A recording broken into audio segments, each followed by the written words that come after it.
Hi everyone, and Merry Christmas. Welcome back to my channel. It's Elizabeth and I'm coming to you from Sedona, Arizona on Christmas Day. I wanted to do a reading today, and the deck that is calling me are the Galactic Heritage cards. So I think we're going to pull from this deck. It has 108 cards, and it is a divination system based on material from Lissa Royal Holt's groundbreaking book, The Prism of Lyra, or Lyra, however you pronounce it. It's designated to help you tap into your star lineage and karmic patterns while revealing lessons brought to Earth from the stars and how these lessons can be used in your life on Earth now. So this is a really interesting deck. I've used it in a couple of readings. It's a lot of cards and it is a lot of star races. So I might refer to the book if I need to. They are colorful, they're kind of quirky, and yeah, they're super like high level. So anyway, I just thought, well, you know, we've been talking a lot about Starseeds lately, and it's been on my mind a lot. And so because this is collective energy, I figured, well, you know, let's see how that's going for everybody else and just get some messages. I also have the Soul Cards Tarot, which we can use just more as a traditional deck. Even though the Soul Cards is kind of untraditional in an artistic sense. I think that they would pair nicely. So let's call in the Galactics, okay? And the Council of Light, and ask them to join us here, and the Ascended Masters, as well as the Archangels, our highest self, our galactic selves, to join us here today in the highest love and light on Christmas Day. Thank you so much. All right, and let's just get some messages and see what wants to come out. So what does the collective need to know? How are we doing? What's going on with us? What wisdom can we draw from?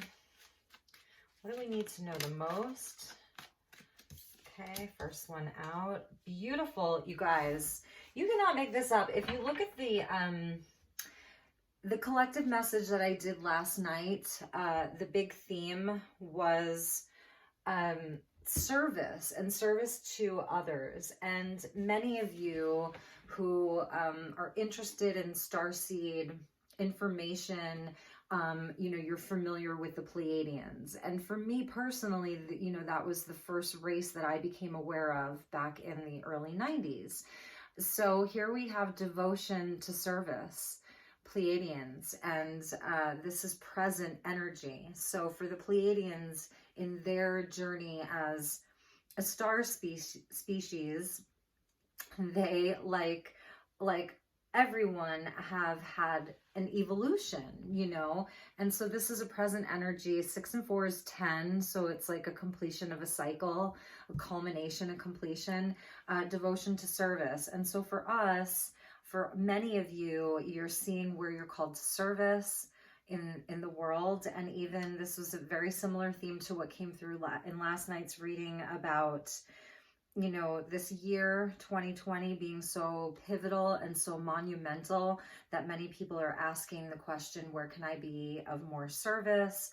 How can I elevate my life experience here in this incarnation and be of more service, and also service to yourself as well, taking good care of yourself, and where your abilities, you know, your natural abilities, your talents, your passions can ultimately aid humanity, or, you know, just Gaia, everything that lives on Gaia, the environment, the plants, the animals, the people, you know, all of it. And the Pleiadians as a race, you know, they're so loving, so full of love. It's just very high vibration, love vibration first and foremost. And I love this,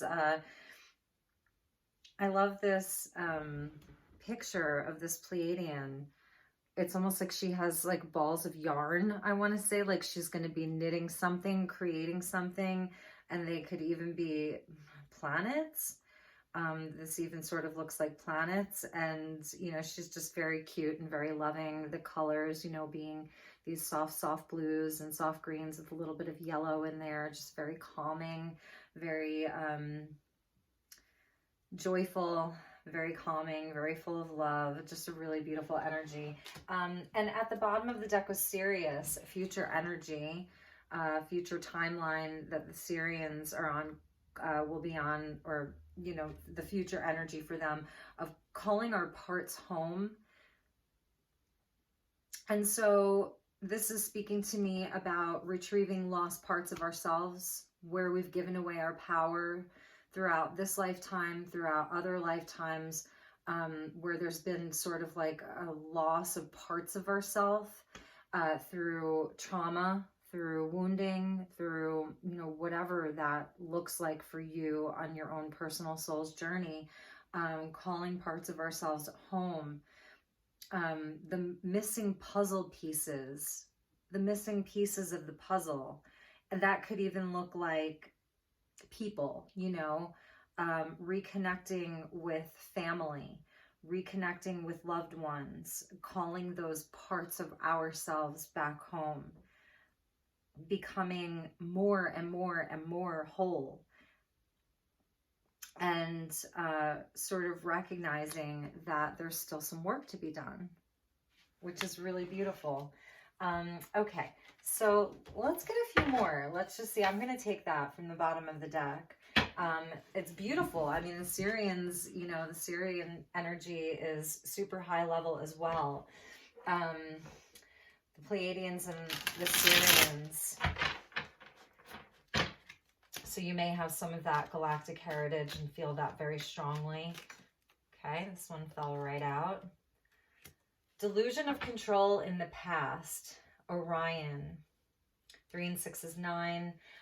Calling parts of ourselves home, 9 and 2 is 11. So highly sacred number, energy of divine timing, Archangel Metatron, even twin flame energy, soulmate energy, star family, soul tribe, calling parts of ourselves back home, that 11. Delusion of control, Orion in the past. You know, this is so interesting because it's almost feeling like, and you see a lot of this orange and yellow energy. It's very emotional. It's very lower chakra. Well, and even the solar plexus. So speaking to more of the earthly matters. And this is to where, like, maybe we've tried so hard to just control everything in our life, and like it's an illusion, it's a delusion that like everything is under control. Like, relax, nothing is under control. And just trying to control so many things around us, like thinking that that's how we're going to be happy or be fulfilled. And this year has really shown many of us how to relinquish some of that control, like showing us where we have control and where we don't have control, the things that we can actively take part in, and the things that we can surrender to. And I think we'll actually open up the book for this one and just get a little information from this amazing author. So Delusion of Control, this talks about like the Orion Wars and sort of the darkness that they went through. And this sounds similar even to Earth. So it says, within the Orion system, the dark forces sought control at all costs. The need for control of your reality comes from the ego and is based purely on delusion. We cannot truly control anything, as only the universe, through its infinite wisdom, keeps everything in balance. So that's such a big point about, like, the universe doesn't really see good or bad. It just sees balance or imbalance, and then it seeks to balance. That's like the laws of nature. So your need for control is a deep karmic pattern that is ready to be released. First, you must look deeply at the habits, patterns, and beliefs in your life that reinforce the feeling that you are in control. Practice letting go and trusting. When the urge to control arises, take a deep breath. Remember that it is only the desire of a fearful ego. And you can see that this is like the Orions in their past. So we're sort of like learning from each other, you know. So the commentary just talks about the darkest times in Orion history. In this era, the Empire tried to exert control over nearly every aspect of life. And I feel like that really, really resonates for a lot of us right now and how we're feeling about some of the dark forces here on Earth. Even if you imagine the most oppressive regimes on Earth, they would represent perhaps only 20% of the intensity of this era of Orion. Humans carry memories of these oppressive times and are still trying to heal those traumas. So collectively, we have a remembrance of this era in Orion's history. One of the ways in which polarity, see card 35, which is the card before, plays itself out in human reality is through the idea of how the human ego wishes to control reality, when in fact, reality cannot be controlled because there is a greater force, God, or whatever you wish to call it, that keeps everything in balance. So the more the ego feels powerless, the more it tries to control. This delusion of control has kept us stuck for millennia. People in groups have tried to exert control from religions to politics, trying not only to control conditions, but thought as well. It simply doesn't work, and that is the lesson the Orions had to learn in very, very painful ways.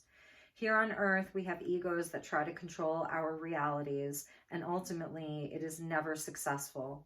If this card came up in your reading, it is asking you to look honestly and closely at how you try to control reality, including the people and conditions around you. Know that it is impossible to do, so why keep trying? The message behind this card is to begin to heal that need for control and to learn surrender, right? And maybe that's through our devotion to service.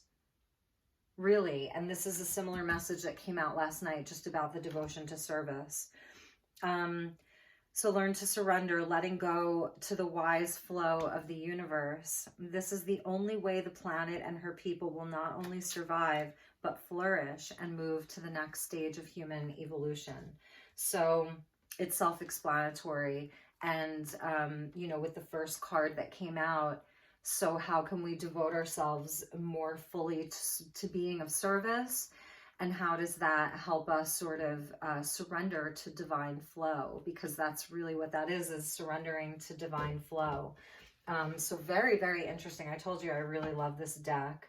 And at the bottom of that pull, the Zetas came up, the Zeta Reticuli, and this is them in the present. So in this system, she talks about the Zetas a lot and how, you know, how presently they have worked through a lot of, they've had an evolution as well to where they are now embracing family because they sort of became very AI driven. They like lost their heart. They went fully into logic. And I'm glad that this came up because this was something that I wanted to touch on with the age of Aquarius, if you will, and at least being in the beginning of the age of Aquarius with Saturn and Capricorn, you know, having moved into Aquarius, is this forward thinking, future thinking, very, very, very high tech, excuse me, where, you know, it can lead to, in a negative kind of polarization, the loss of God and the loss of being heart-centered, where it becomes all about logic and technology and using artificial intelligence like all the time, where it replaces sort of like humanity. The Zeta is almost like they lost their humanity, even though they weren't human, but I think they came from Vega. I think they were one of the races that came from Vega.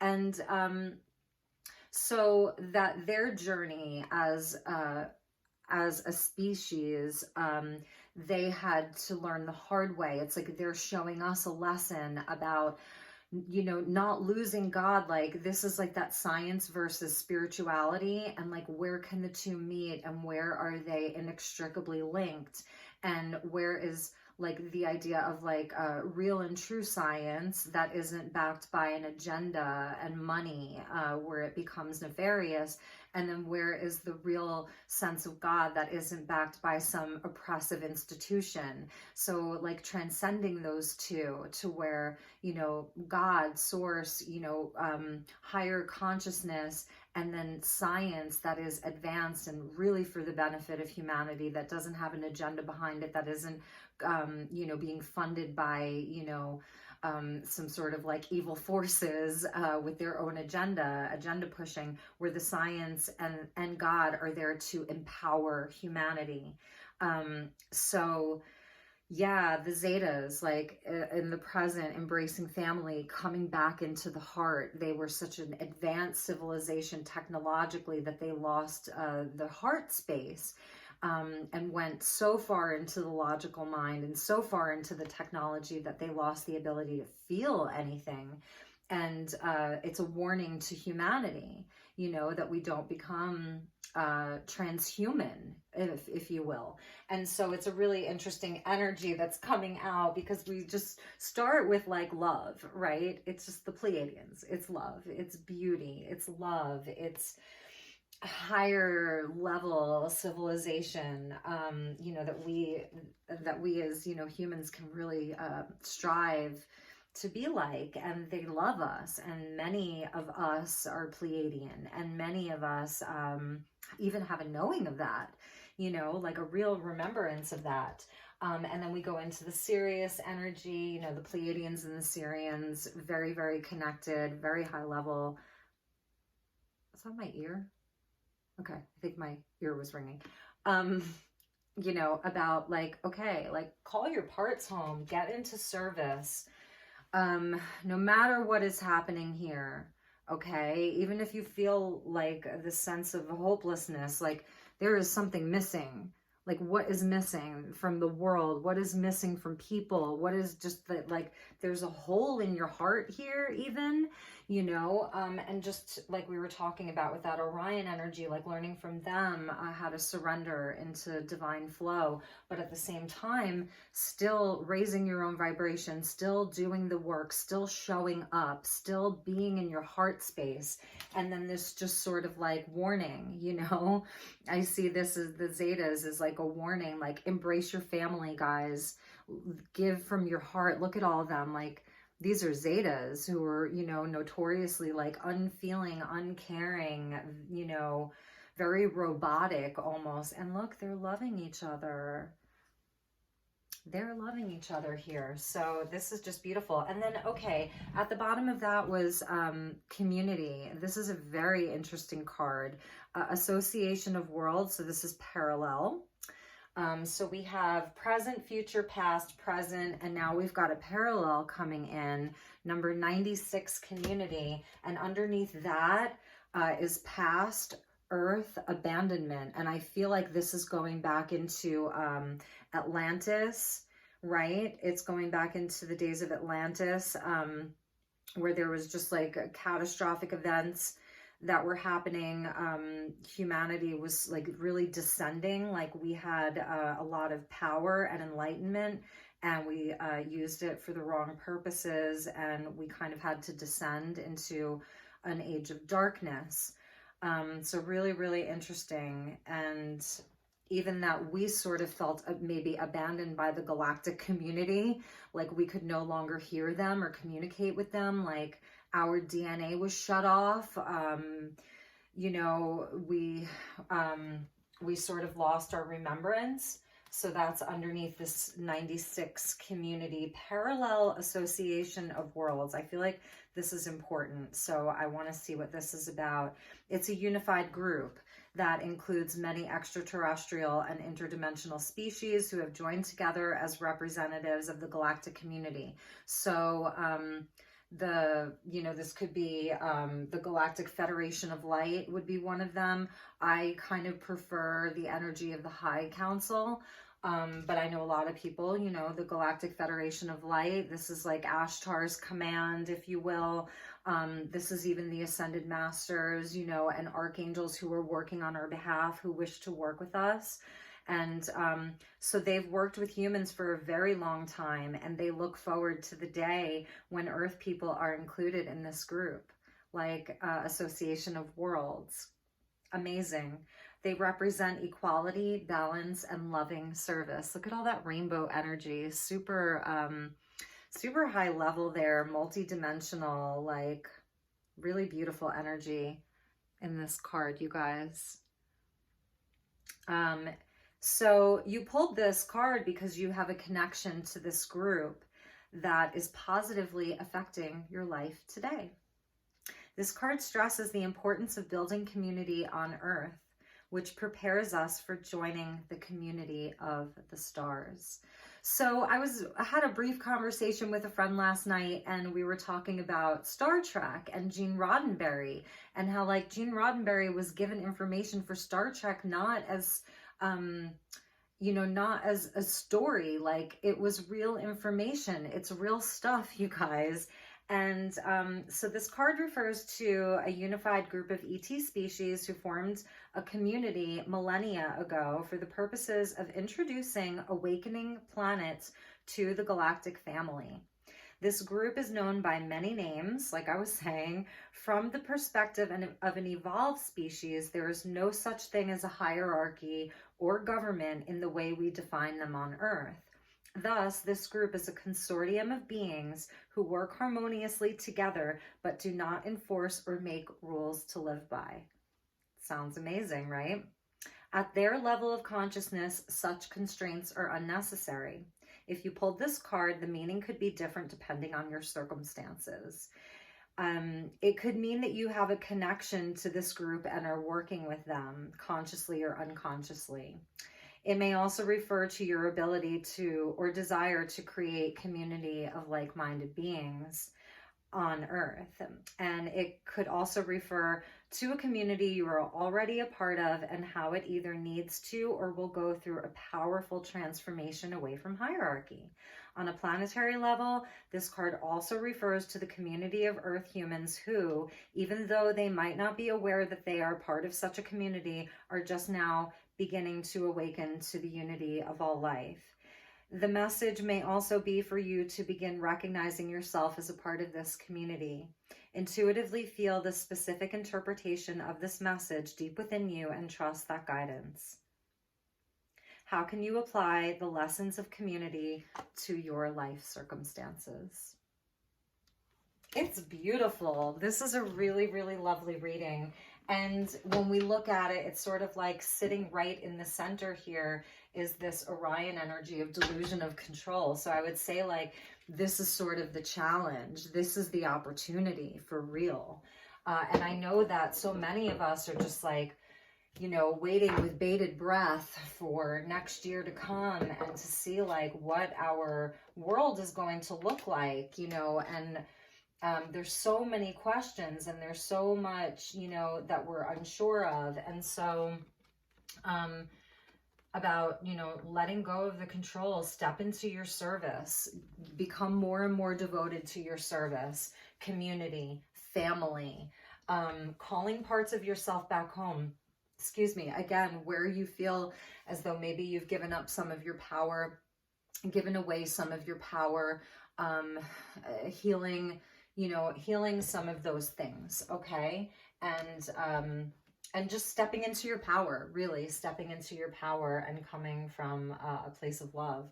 It's really beautiful. I love these cards that came out. It's such an interesting deck. So I think we'll get some tarot from the Soul Cards Tarot and just get a couple of messages from the tarot.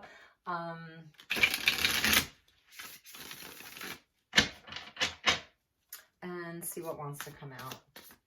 Okay, Spirit, what are the additional messages with regards to this spread?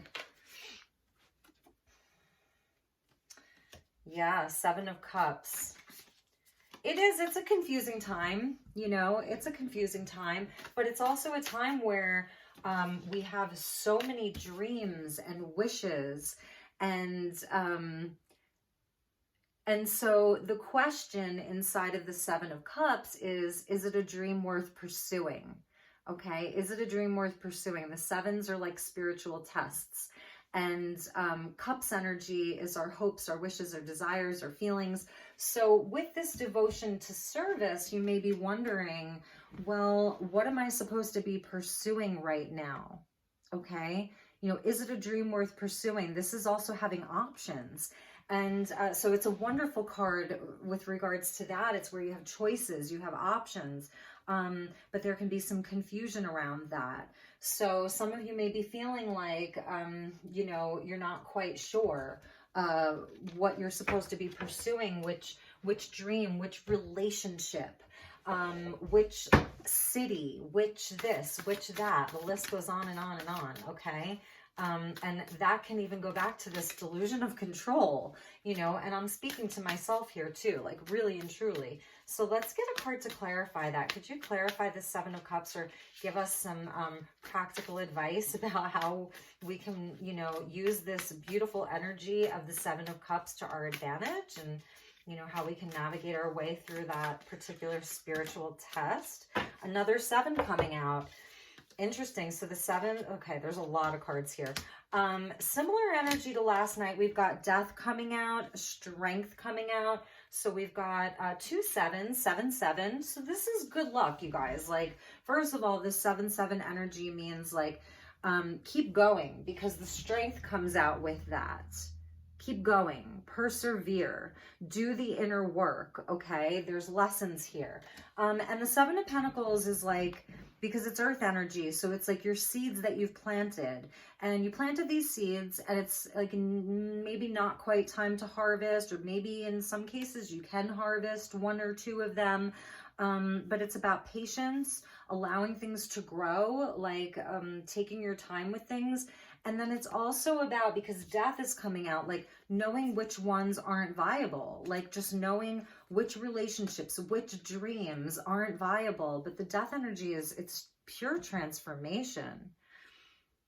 Now we're kind of like going back into that energy of October and, you know, Halloween and Samhain, you know, the pagan, you know, holiday, and Day of the Dead, and, you know, that energy of like, what are you allowing to transform in your life? This can signify endings to some things. So perhaps you're in a place where you're seeing what's growing and what's not growing, what you've spent too much energy on, and what you are ready to let go of, what dreams are not worth pursuing. With this death and like the sort of endings. And even with the strength and the death, it's also speaking to like overcoming some of the ego. And that's what that Orion energy was talking about, the energy of the Orions from the past, and how they had to like really work through some of the ego and surrender. You know, surrender to like this divine flow, like we were talking about. So I think this is also speaking to like what we think things should look like, what we're like in our mind, what we're planning versus what actually comes to fruition. And it is also about deep transformation and inner work. So this is a time of deep transformation and inner work. And last night it was the 8 of Pentacles with the Death card.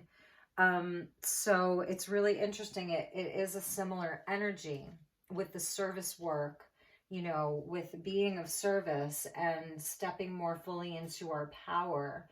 And then the Death with the strength.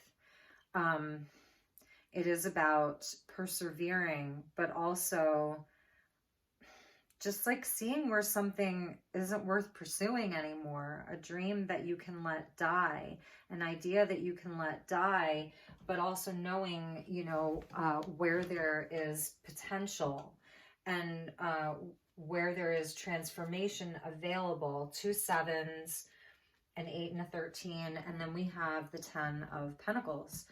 A lot of you were really thinking about your legacy, stability, And in the Ten of Pentacles, that's where like you can give back to your community. You can really give back in a real way. Like you become like a job creator here, you know, and you're leaving a legacy, but you're not hoarding it. You're not hoarding it. This is like, you know, the new paradigm. And so this is on a lot of your minds. This is your stability, your foundation. It's things in the physical. This is the oak tree and you planted it. You know, one of these 7 pentacles here was the seed that grew into the oak tree.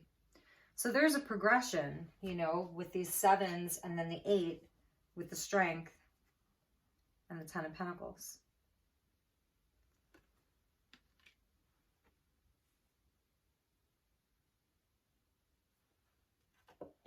So it's a beautiful energy, and I think I'm just going to leave it there. So I love you guys so much. I hope that this was informative, and leave me a comment if you want to see me use this deck again, and have a very Merry Christmas, and I'll talk to you all soon. Okay, take care. Bye-bye.